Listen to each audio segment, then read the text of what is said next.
Welcome, here I've got Honor 7C and I'm gonna show you how to turn on and off the camera grid lines at this device.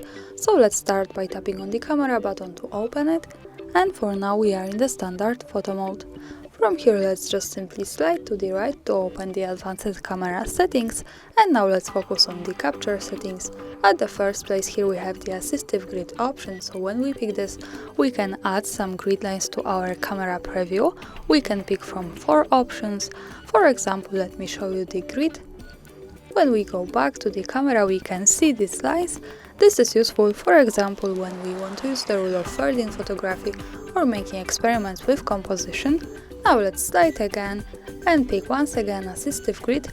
Let me show you maybe Fibonacci spiral with right, and in the camera preview it looks like that. Also remember that all of these lines are not visible at the real picture, so when I take a photo and when I go here to the left corner at the bottom to the gallery, we can see them at the real photo, so these lines are only to help us taking better pictures.